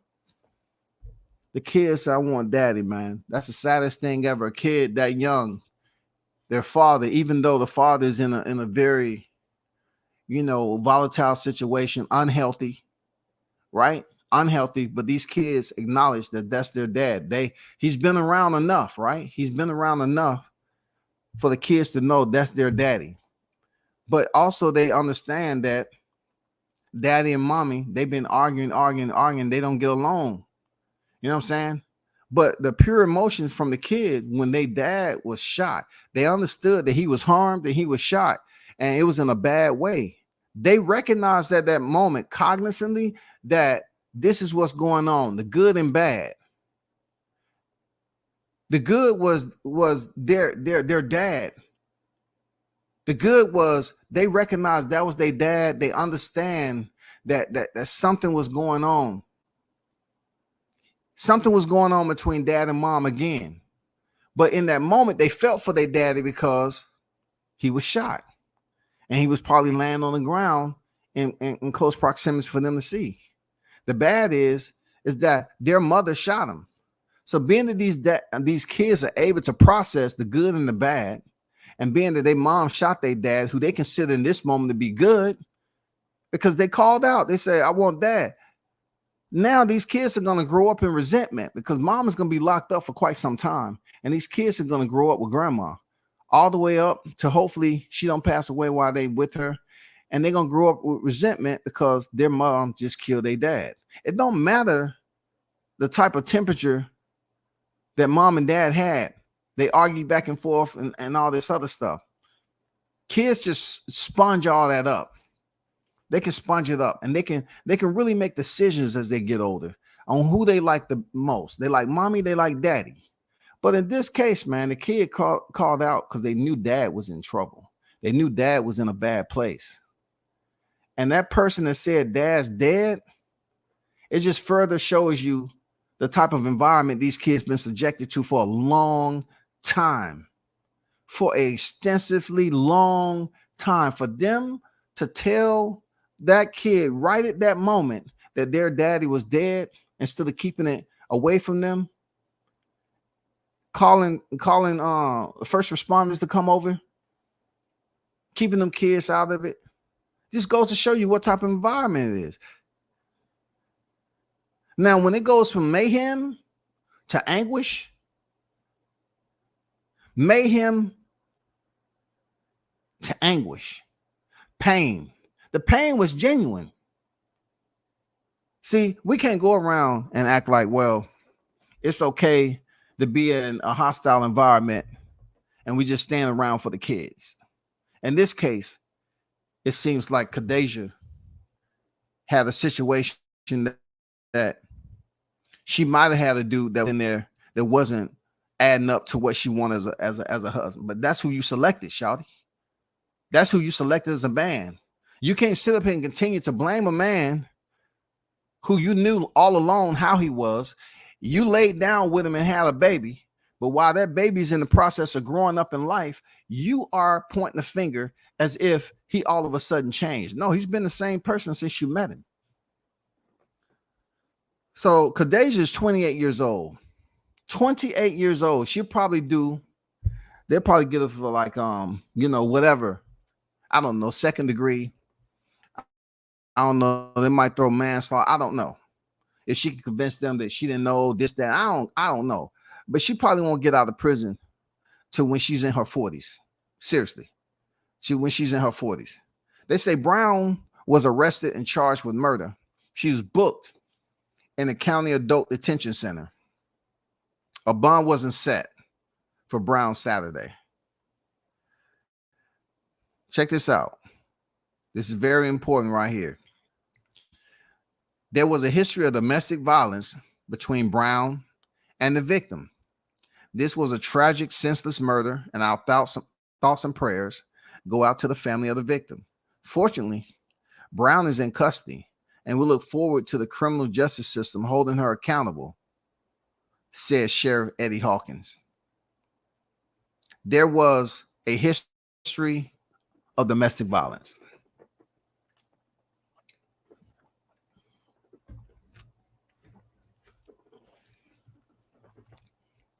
What do I think he should have did?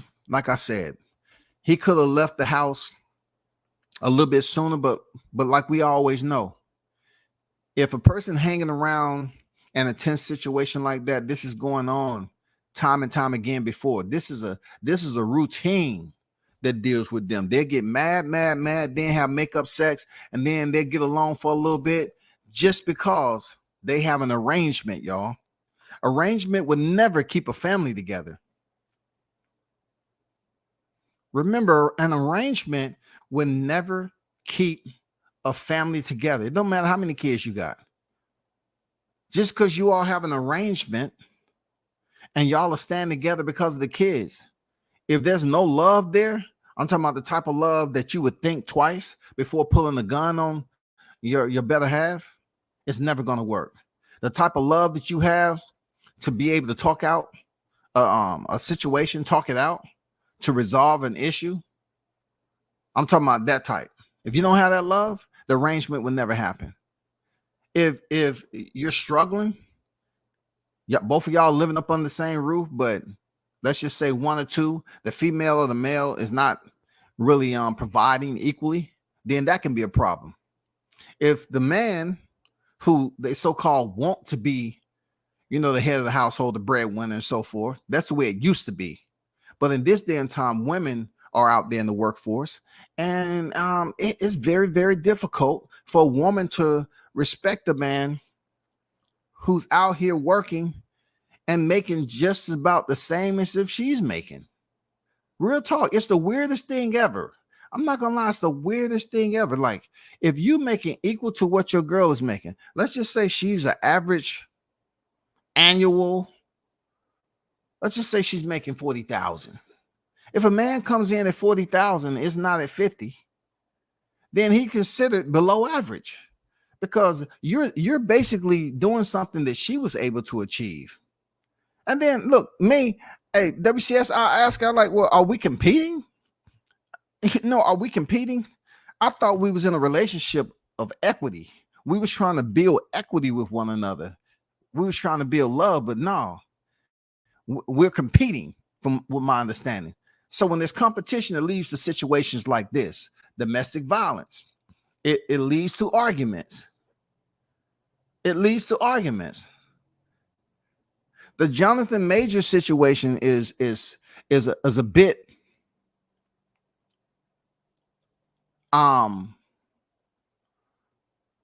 outside the average normality, because all of us are not movie stars at all. You know, don't matter how many lives you do on the YTC, you're not movie stars. So Jonathan Major's his situation or arrangement is different, and even his arrangement drew in the ear of domestic violence. Even his arrangement, y'all, whoever that female was, it drew in a person that doesn't respect him enough not to be physical. Not to be physical, y'all. She was around him so comfortably that she felt it was okay to get into a physical altercation. Now, from what my understanding is, even with her, they're basically saying that she's somehow recanting.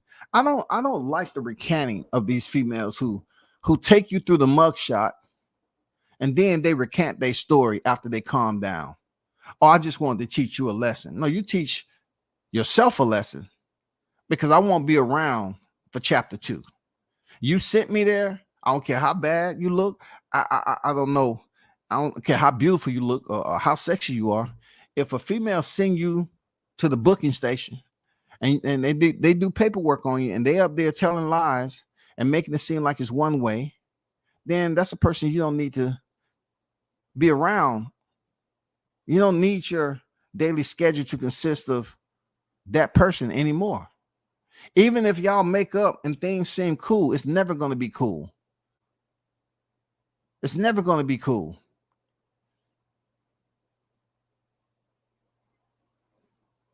They had a history of domestic violence, enough to the point where she felt cool.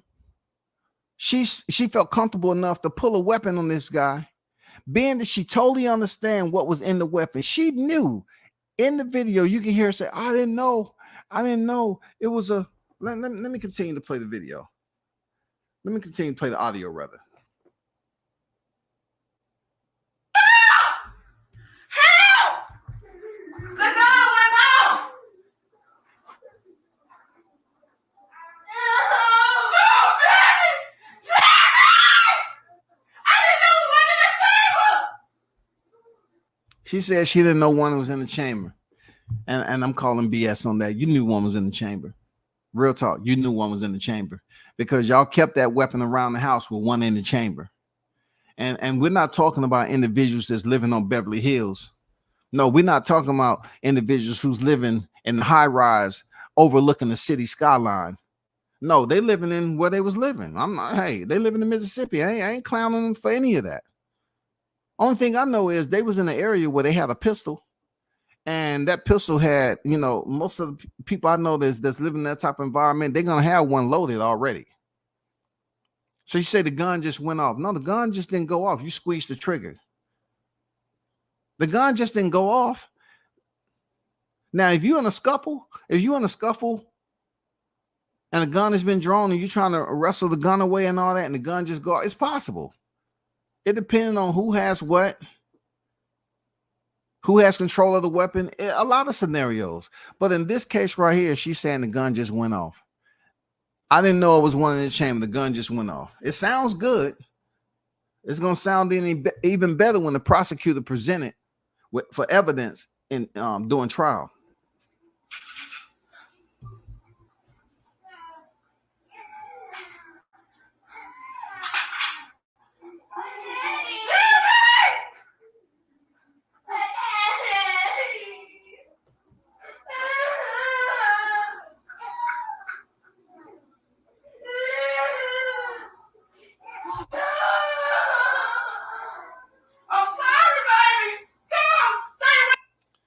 She says she's sorry, y'all.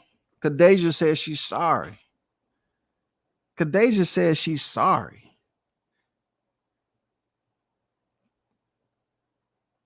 This woman says she's sorry, man.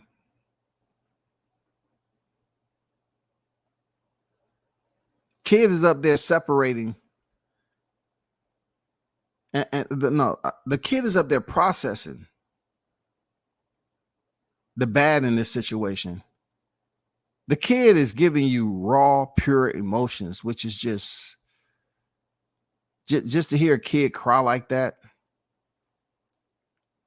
I mean, it hurts them bad. Like that piercing moment that kid has, processing that moment that one of their loved ones is gone due to them being killed by another loved one. They're not processing the aftermath on their mother being locked up. They're not processing that yet. As a child, they're just processing the present. They're processing what's going on right there in front of them, and that's raw emotion, man. That's the most wickedest part of this whole audio.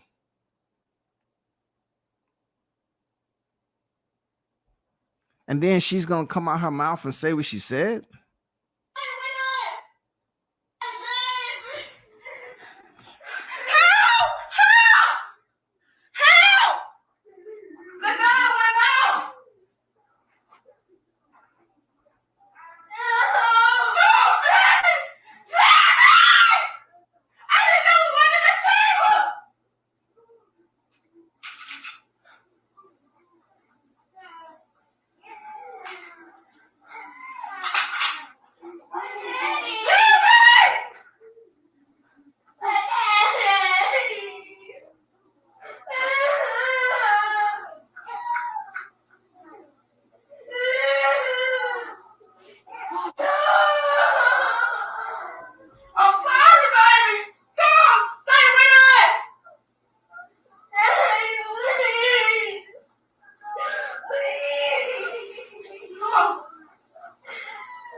So she's pretty much telling him to stay with me. He was just with you. You know what I'm saying? He was just with you. You now saying stay with you.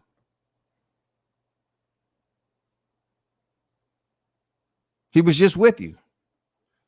And you kept on instigating all the way to the point where you wanted to prove to him that you was going to be the one that dominate the situation. You was going to take it to a whole nother level. You brought in lethal force now. It ain't no I'm sorry, baby, no more. You ain't going to be able to get this back. Your kids ain't going to be able to get this back. You know what I'm saying? This will never be erased, man. You took away something from their kids that they totally understand who that man was. And the grand fact of it, you knew who he was. That's why you felt it was necessary for you to pull a gun and to enforce a whole nother level of threat to this man by pulling a weapon that you're going to claim that you didn't know it was one in the chamber. Yeah, you did, because you say, oh, I didn't know it was one in the chamber. You absolutely knew it was one in the chamber. If it was your weapon, you knew you walk around with a loaded weapon, but you had to bring out the next threat, the next level of threat, which is lethal force. Prevent this man from leaving. And what I'm guessing, he might have had his head turned. He might have had his back turned to her, whatever. And she fired the gun and shot him in the back of the head or something like that. Because he didn't seem like he reacted when she pointed the gun at him. She raised the gun, but it seems like he wasn't paying attention. So he might have been on the phone and looking away and never even saw her raise the gun to shoot him. So he dropped, lost conscious. She up there talking about stay with me. I'm sorry, baby. They ain't no baby no more. Even the ones you have that are kids, they ain't your baby no more. You're going to be locked up majority of their younger years. Hey, by the time you get out, being that those babies are already, I'm guessing, them being able to process that emotion, they probably, I'm talking about, from what I heard, 7, 8. You know what I'm saying? So by the time you get out, they're going to be teenagers already. And they're going to remember the domestic violence on what they witnessed. And they're going to always tell their friends, hey, it's going to change them, for the better, or they're going to be a product of their environment. Real talk. So they're going to tell them the story on how their mama shot their daddy. They used to argue all the time. They used to fight all the time. And then finally it got to a point, depending on who talking to. You know what I'm saying? It got to a point where mom pulled out a gun and she shot him. He died and she ended up going to prison. But when she gets out, you're going to be dealing with grown adults, boy. That's going to be tough. Woo! That's going to be tough, shawty. And to get back to my point of a man and a woman when it comes to physical violence, when I was listening to this conversation and the woman kept saying this no, and it's no time that a man should. That's a woman that would put herself in the same situation. If you're saying there's no reason, at no point in time a man should ever put his hand on a woman, even in defense of his own life. Your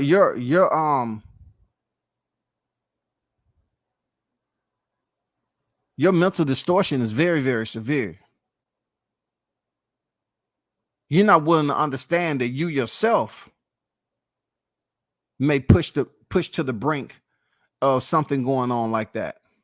If you're saying that at no time, that means you'll be willing to see what the depth of his patience, what's the depth of tolerance for him to continue to be poked and pushed by a woman who's saying at no time you should put a hand on a woman.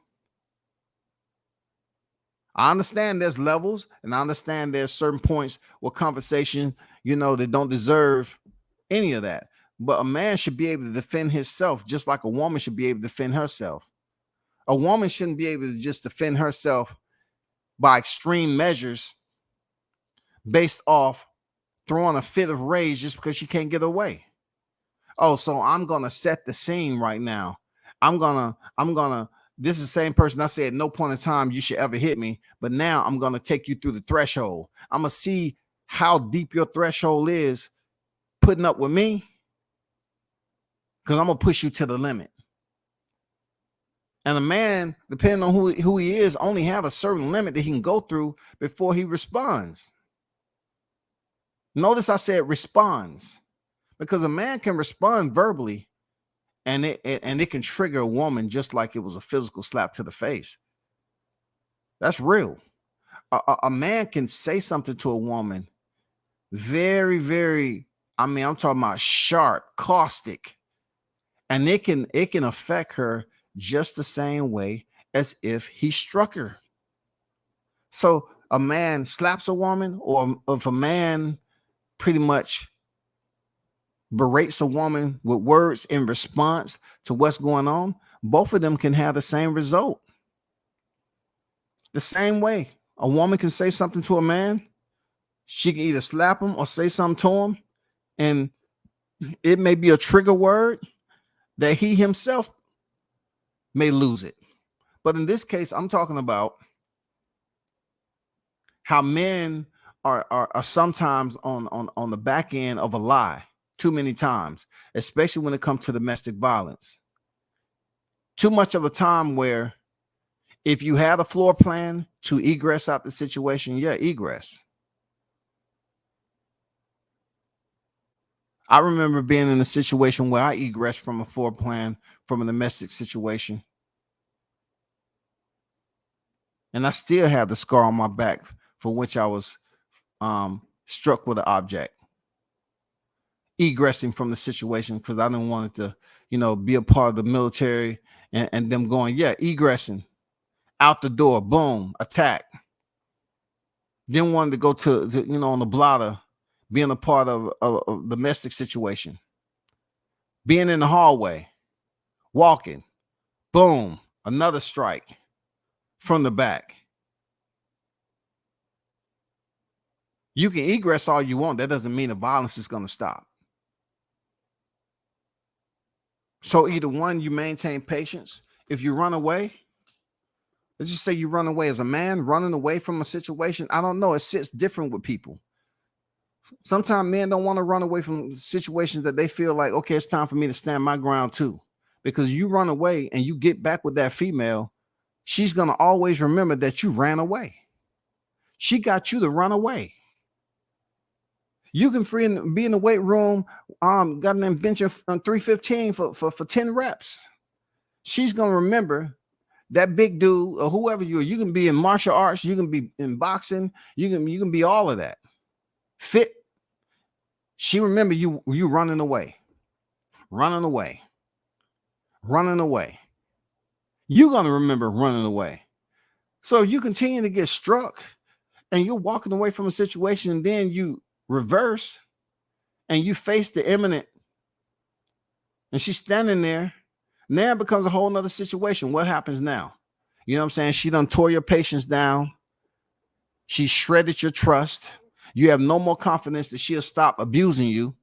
What happens? What happens now? You know, when I heard this female continue to say that he can leave or he can do this or he can restrain, she didn't understand with her saying that, oh, he can restrain her as long as she don't hit her. He shouldn't have to hit her. Restraint is putting your hand and making physical contact with a woman. If you restrain a woman and she's kicking and frailing around and she's kicking you, she's scratching you, she's trying to grab your balls, she's trying to do all of that.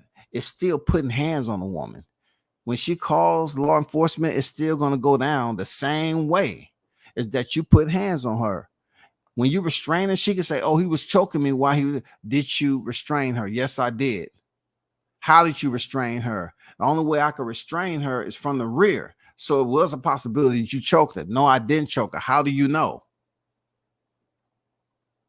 Because I'm going to tell you, restraining a woman in the front, it's a lot of things that can happen, starting with biting, scratching of the face, kneeing you in the groin, a lot of things. That's why it's better to restrain a woman from the back if she's attacking you. And with that said, you still, depending on how you restrain her, you still gonna have to restrain her arms one way or the other. And if you don't have any type of wrist control, she's gonna try her best to draw blood with her nails. Period. That's their line of defense, their legs and their nails. Period. If they get to a point where they can bite you, they're going to bite you, bro. But fellas, my take on this whole deal when it comes to at no point in time, I don't believe that. I just think the way I can't even say the way I was raised, what I experienced, I feel if I tell a woman in a relationship, say, you know, it haven't been a time that you had an abusive relationship, right? You know, she tells me point blank, no, I haven't been in an abusive relationship. So you don't have no baggage. Okay. What about yourself? No, I haven't had no baggage. If I had baggage, okay. Yeah, there was a time where I had a certain situation. It wasn't me that was the abuser, but I endured it for a little bit. It never got better. So I left. A lot of times females that's in abusive relationships, they want to either get with another dude that's going to abuse them, or when they find a good dude, they try to bring him down to the level for which they experienced in a previous relationship. That's facts. That's facts. It's going to come upon a time that they remember, you know what I'm saying? Because all these girls claim they want to be with thugs until the thugs put one in them.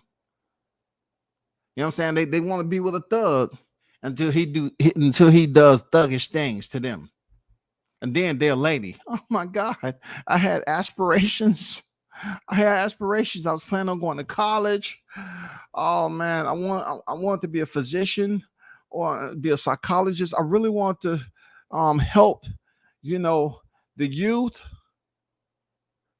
I really want to give back to the community. Yeah, all of a sudden they have aspirations to do all these things. But inside the walls, you know, they was a fighter. They love the thugs. You know what I'm saying? They love the street life. They want to be out there in that life. Okay, that's cool. But fellas, all I'm saying, be careful. Be careful, man. It's not a situation that you will figure out everything about it in a short period of time. It's just not possible. W says we've seen it with Johnny Depp, the actor, and they played out for the world to see in court. Come to find out, his wife was the aggressor, plus went to the bathroom on their bed. Yes, sir. And a lot of people was making light of that, Samad. You're right. A lot of people was making light of that situation. Here we have an actor like Johnny Depp, right, with another actor. They on some whole nother crap over there, man. I don't know what the heck is going on, but come to find out, she was the aggressor, and it was good to see the men win in this case, because she wanted to get the no makeup look. Let me look disheveled. Let me go up there and act like I just got out of the trunk of a car and I'm homeless. Yeah, she had the whole victimization tag written on her, man, when she walked in the courtroom. And come to find out, the audio, man, thank God for the audio. Thank God that, you know what I'm saying, for a woman to take a crap. You know what I'm saying? For a woman to do that. There's many names I can come up. You a dirty mother. I swear. You are a dirty man. And look, it'll be somebody out there to pick her up. It'll be somebody out there to catch on the rebound. For real. It'll be somebody. Music Soul Child has a song for this called Previous Cats. Okay, I'll check it out, man. I'll check it out. Shout out to Boxing Conversation. Reggie Owens on deck, man. He said, right, just walk away. If you can walk away and de-escalate the situation, right? Do it. But I'm telling you from experience that I had, that a lot of times that's according to what situation you have going on. I'm talking about work, family, kids, all that. It becomes difficult to walk away from a situation without making sure everybody is well. Like you got kids in the building crying, and they calling you, and you want to go take that kid with you just to go get some fresh air, and that don't happen. It's tough to walk away. You know, because you leave that kid there and something bad happened and you chose to, you know what I'm saying? Or if you walk away, I always say it only delays what you have to deal with upon your return. Walking away only delays what you have to deal with upon your return. So you can go walk away. You can have a couple of drinks, chill. You know what I'm saying? Go by the river, you know, ocean, whatever. You know what I'm saying? The beachfront. You can just go for a drive. But if that is where you're at, you all are cohabitating under the same roof, and you don't have two different locations. You may possibly return and things have calmed, you know, have leveled down, or you might return and it's still the same, man. And that's the tragic part of it. You go back over there and you're picking up where you left off at. That's the bad part of it, y'all.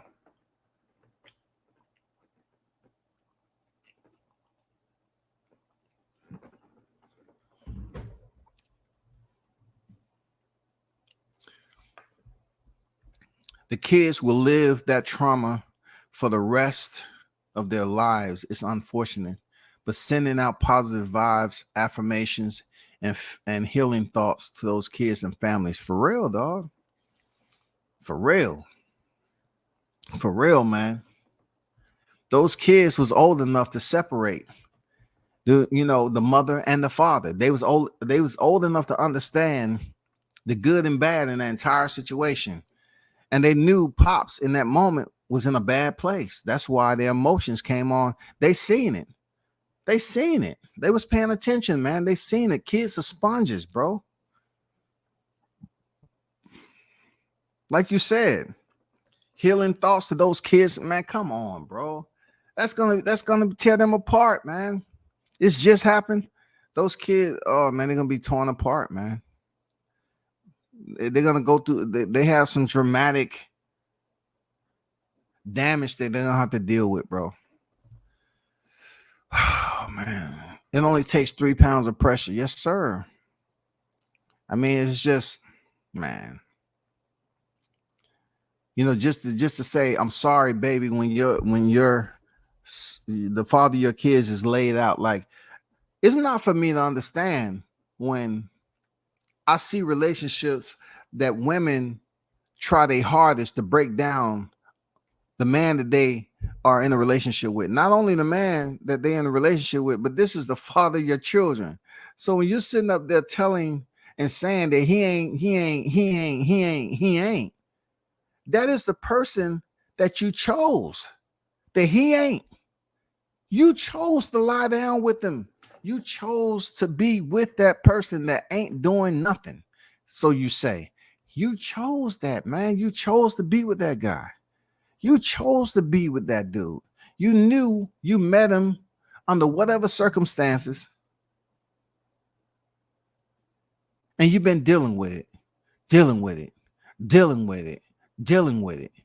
You chose to lie down with this man. You chose to put up with him. You chose to develop a family, bro. Like that's the one thing about it. If we all use listen, if we all use the out of I didn't ask to be here. Like you hear these kids, these entitled kids that's being all disrespectful sometime. They'll say, well, first of all, I didn't ask to be here. You brought me here. And you know what? They're absolutely right. It takes a mature individual to understand that your kids didn't ask to be here. That's human. That's humans, period. But that's not the case. Okay, people plan to have kids. Yeah, you didn't ask to be here. Now that you are here, don't complain. You know, it's not like they're wrong. I didn't ask to be here.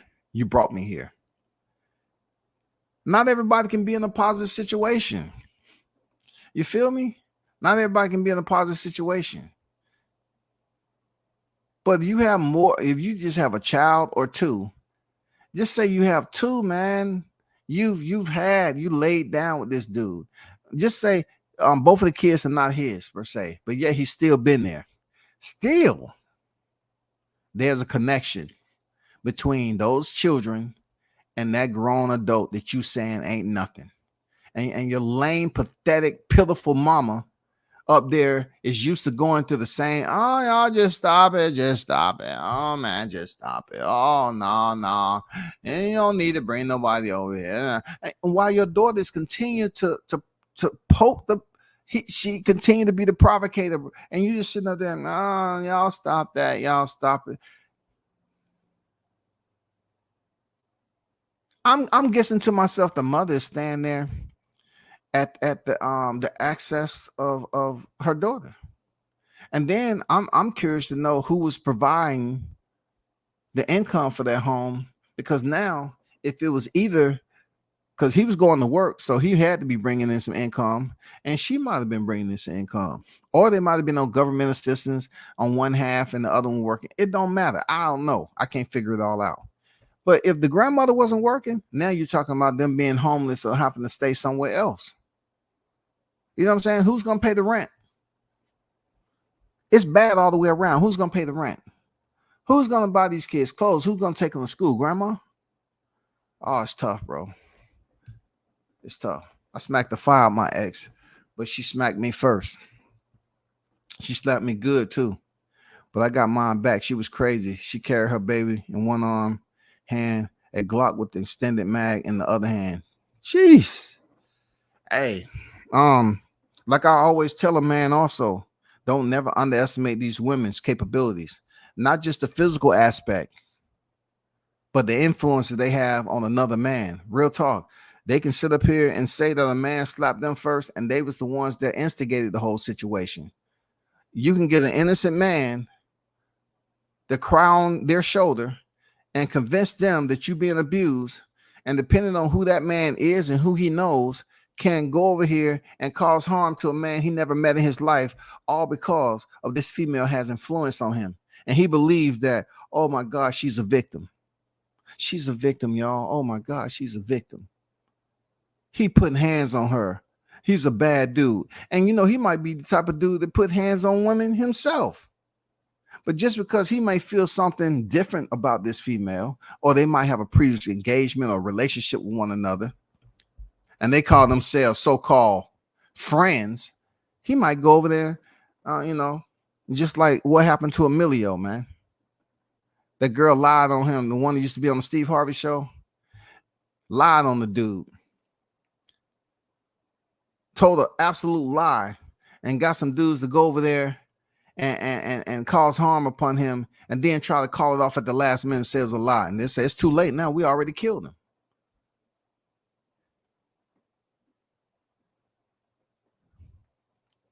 But if a female smacks you unprovoked, a female smacks you from a conversation, she deserves to be smacked back. That's just the way I feel. If a female smacks you and is unprovoked, physically unprovoked, we're on some verbal conversing, having a dialogue type stuff. Though it may be caustic, abrasive, argumentative, it's still on some non-physical, just verbal. Now, if a person raised their hand, a female raised their hand and slap you and feel it's okay to do that, then she should feel it's okay for her to receive the return. That's just the way I feel. All this walking away, what is this doing? You know, what do they say to women in these programs, these abuse programs? What do they say to women? If you let him slap you once and you don't do anything about it, he's going to slap you again and again and again. You are becoming an enabler. That's what you are. You're becoming an enabler. That's what you're doing. You are now becoming an enabler. So he feels that he can touch you anytime he feels like it. You don't want that, do you? No, I don't. I'm trying to be better. Okay, then. Don't stand around. He's an abuser. That's what they tell the women in these programs, right? But in the men, if we ever go to a program, if it's one out there, and we've been abused by a woman, you get the empowerment speech. Hey, brother, I don't know how you was raised, but stand up for yourself. Don't let a woman continue to abuse you like that. You can look, they talk about with us separating the family, right? Walk away. Take 10, 15, 20 seconds, however, 20 days, however it is. But they don't factor in that a lot of these men that are getting hands put on them by women, either one, they have, you know, they've known this person for however long, and they feel like there's a deeper connection, right? Or they might be the type of dude that they feel that they can't get another woman like this. It may be something that's powerful.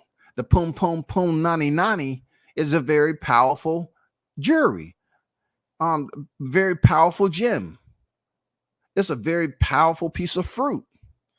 The pum pum nani nani is very, very powerful. So some dudes say, I can't get another woman like this. She cooks. She beat me down.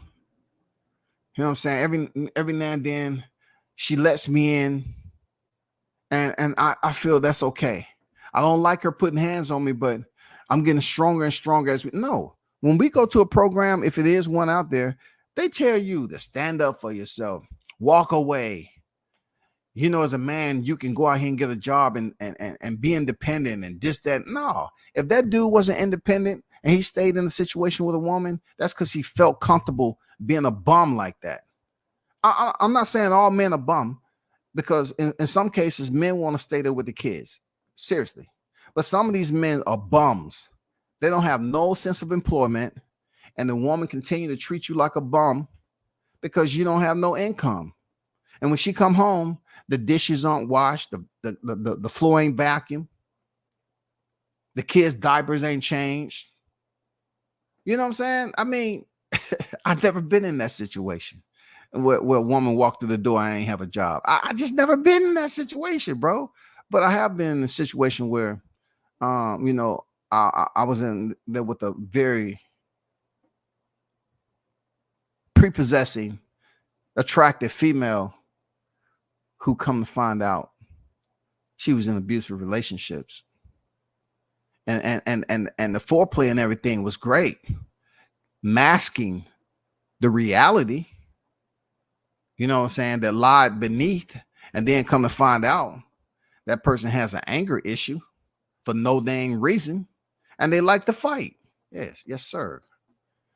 I was 21 when that happened, though. Been cool ever since. Hey, it depends on your type. You know, when it comes down to it, blunts, your type, they type, whatever. Some females, you know, we learn a lot of stuff when we're younger. So sometimes in the worst way, we run into people, the bad people early, and it tarnish who we are as people growing into adults. So we kind of get those type of people around us for some very strange, weird reason. We attract this very same situation, dark situation that we're trying to run away from. We attract it. We attract it because some people find it intriguing to be around people who's abusive, tough individuals. Yeah, people could say they want around the way girl until they get a around the way girl. That's gonna give you the whole mentality, you know what I'm saying, that you're looking for. That's always trying to damn start fights. You take her out to a restaurant, her food is never right. You know what I'm saying? She's always complaining about, you know what I'm saying? It ain't right. You just bought her a purse the other week and she's up here acting like that never existed. Oh, you can't give me a purse? But we just didn't plan it. Do we have to plan everything? I just think the purse costs a little bit. Oh, it's cost no more. It's just a little bit more than the last purse. But the last purse was like $700 and you just got it the other week. That was last week. We talking about now. You can't keep up. I can find a man who can. You know what I'm saying? And now they start digging in you. If you can't do it, if you can't support, I can find somebody who can now. That ish was crazy. Her mom in the back saying murder scene. That was premeditated. Yeah, man. Hey, Tyrese, man, that situation was messed up. That mom was just pathetic.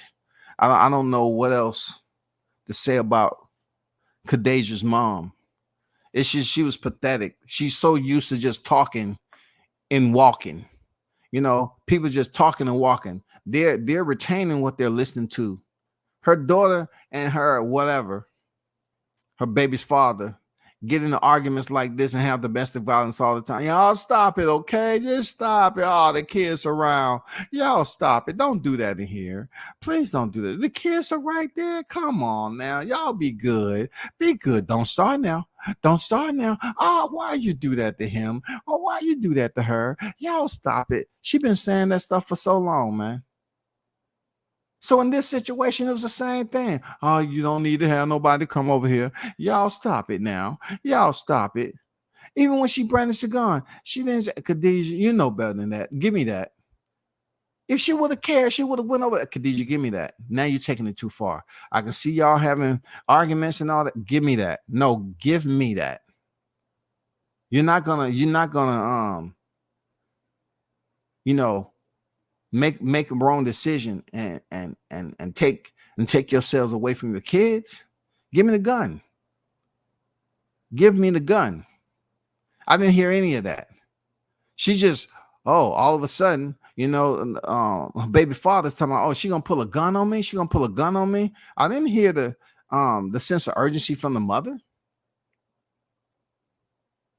And then pop. Oh, everybody life changing in that house forever. Everybody.